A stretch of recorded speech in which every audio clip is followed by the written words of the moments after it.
ಹಿಂದೂ ಆಚರಣೆ ಒಳಗ ಭಾಗಿಯಾಗಿದ್ದೇ ತಪ್ಪಾಯ್ತು. ಆ ಮುಸ್ಲಿಂ ಮಹಿಳೆಯ ವಿರುದ್ಧ ದ್ವೇಷದ ಮಾತುಗಳು ಶುರುವಾಯಿತು.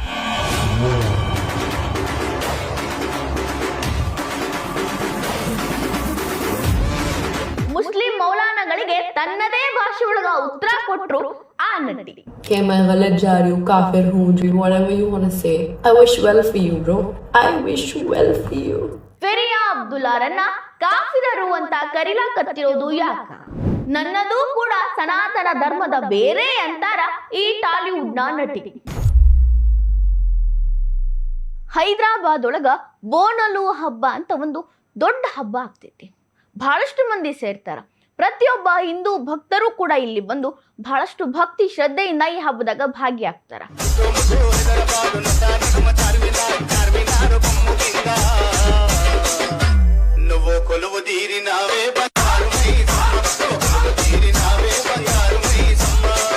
ಈ ಸಲ ಬೋನಲು ಹಬ್ಬದಾಗ ಟಾಲಿವುಡ್ನ ಖ್ಯಾತ ನಟಿ ಫೆರಿಯಾ ಅಬ್ದುಲ್ಲಾ ಭಾಗಿಯಾಗಿದ್ರು.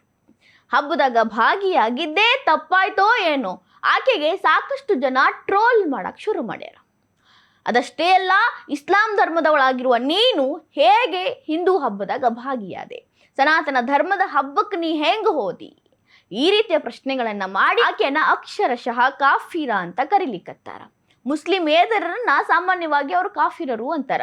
ಮುಸ್ಲಿಂ ಮಹಿಳೆಯನ್ನೇ ಇಲ್ಲಿ ಕಾಫಿರ್ ಅಂತ ಕರೀಲಿಕ್ಕತ್ತಾರ. ಫೆರಿಯಾ ಅಬ್ದುಲ್ಲಾ ಈ ಹಬ್ಬದಾಗ ಯಾವ ರೀತಿಯಾಗಿ ಭಾಗವಹಿಸಿದ್ರು ಅನ್ನೋದನ್ನ ನೋಡ್ಕೊಂಬರ್ರಿ.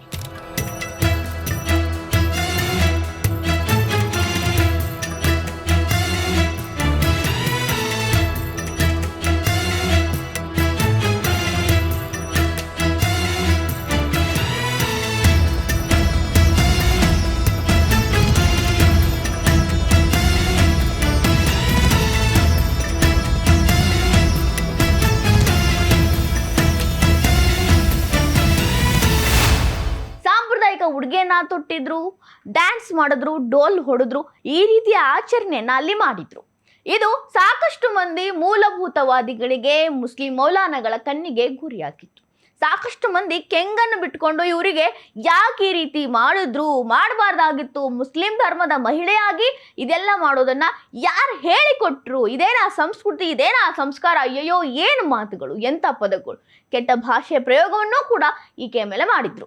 ಎಷ್ಟರ ಮಟ್ಟಿಗೆ ಅಂದ್ರೆ ಸ್ವತಃ ಆಕೆನೆ ಅಳ್ತಾ ಬಂದು ಒಂದು ವಿಡಿಯೋ ರೆಕಾರ್ಡ್ ಮಾಡಿ ನನ್ನನ್ನ ಪ್ರಶ್ನೆ ಮಾಡಬೇಡಿ, ನನ್ನನ್ನ ಟ್ರೋಲ್ ಮಾಡಬೇಡಿ, ಯಾಕೆ ಇಷ್ಟೊಂದು ದ್ವೇಷ ಅಂತ ಕೇಳುವಷ್ಟರ ಮಟ್ಟಿಗೆ ಆಕೆಗೆ ಚಿತ್ರಹಿಂಸೆಯನ್ನ ಕೊಟ್ಟಿದ್ರು ಈ ನೆಟ್ಟಿಗರು, ಟ್ರೋಲರ್ಸು ಮತ್ತೆ Muslim ಮೌಲಾನಗಳು.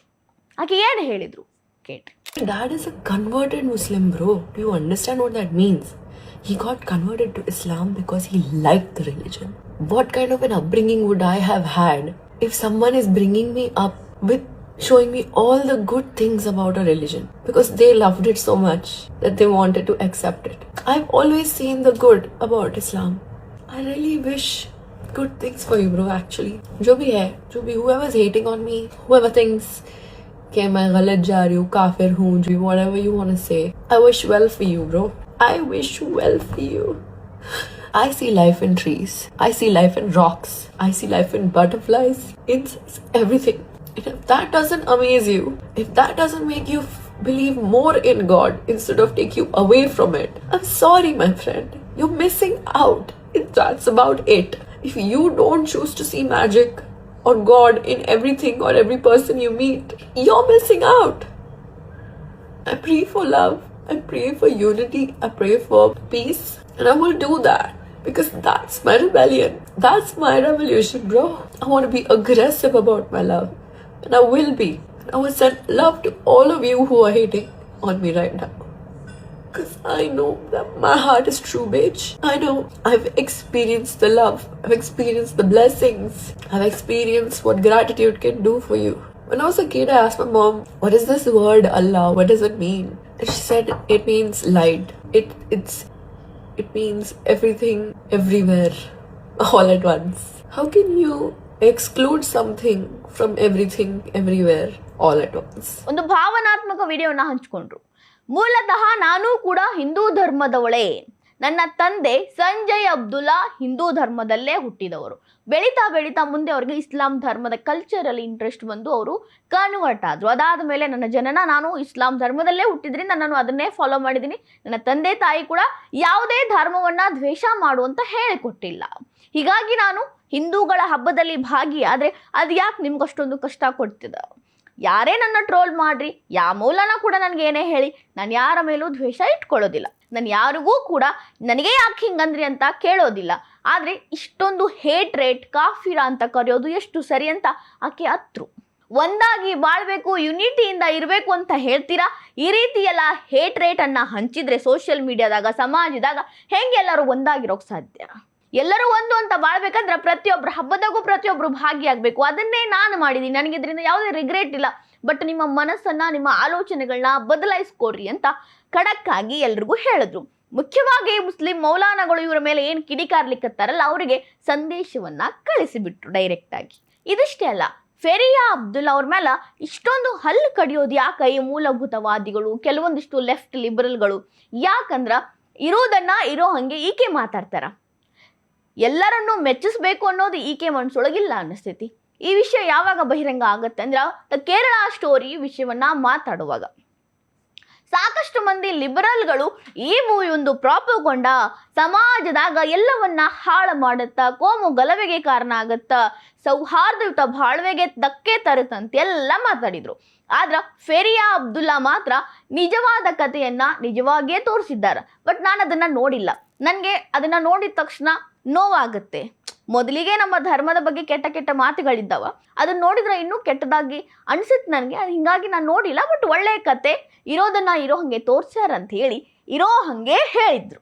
I've not seen Kerala Story or Kerala Story 2. It makes me very infuriated that in a world where there's already so much hate, in the name of showing the reality, you show something that creates conflict even more. It infuriates. I'm not against it, but I don't understand it. It is a personal choice.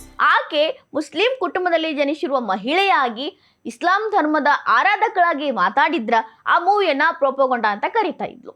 ಆಕೆ ಒಬ್ಬ heroine, ಸಮಾಜದ ಕಣ್ಣಿಗೆ ಆಕೆ heroine ಆಗೇ ಕಾಣಬೇಕು ಅನ್ನೋ ದೃಷ್ಟಿಯಿಂದ ಇರೋ ಮಾತನ್ನ ಇರೋ ಹಂಗೆ ಹೇಳಿದ್ರು. ಇದಕ್ಕೂ ಕೂಡ ಸಾಕಷ್ಟು ಮಂದಿ ಟೀಕೆ ಮಾಡಿದ್ರು. ಅವಾಗಿಂದನೇ ಇವ್ರ ಮೇಲೆ ಒಂದು ಕಣ್ಣು ಎಲ್ಲರೂ ಇಟ್ಟಿದ್ರು. ಯಾವುದೋ ಒಂದು ಕಾರಣಕ್ಕೆ, ಏನೋ ಒಂದು ಕಾರಣಕ್ಕೆ ಮಾತಾಡ್ತಾನೆ ಇದ್ರು. ಈಗ ಬೋನೂಲು ಹಬ್ಬಕ್ಕೆ ಬಂದಿದ್ದೇ ದೊಡ್ಡ ಕಾರಣ ಅನ್ಕೊಂಡು ಈ ರೀತಿಯ ಟೀಕೆ ಟಿಪ್ಪಣಿಗಳನ್ನ ಮಾಡ್ಲಿಕ್ಕತ್ತಾರ. ಅದಕ್ಕೂ ಕೂಡ ಆಕೆ ಏನಂಜಿಲ್ಲ. ಬಟ್ ಈ ರೀತಿ ಹೇಟ್ ರೇಟ್ ಮಾಡಬೇಡ್ರಿ, ಒಂದಾಗಿ ಬಾಳೋದನ್ನ ಕಲೀರಿ. ಮುಖ್ಯವಾಗಿ ಇಸ್ಲಾಂ ಧರ್ಮವನ್ನ ನಡೆಸೋ ಮೌಲಾನಗಳು ನೀವೇ ಈ ರೀತಿಯ ಮಾತುಗಳನ್ನ ಆಡಿದ್ರೆ ಧರ್ಮ ಬರೀ ಇದೇ ಹೋಗ್ಬಿಡುತ್ತ, ಮಾನವೀಯತೆ ಉಳಿಯೋದಿಲ್ಲ ಅಂತ ಅವರಿಗೆ ಮೊದಲಿಗೆ ಮೆಸೇಜ್ ಕೊಟ್ಟು ಬಿಟ್ಟಾರ.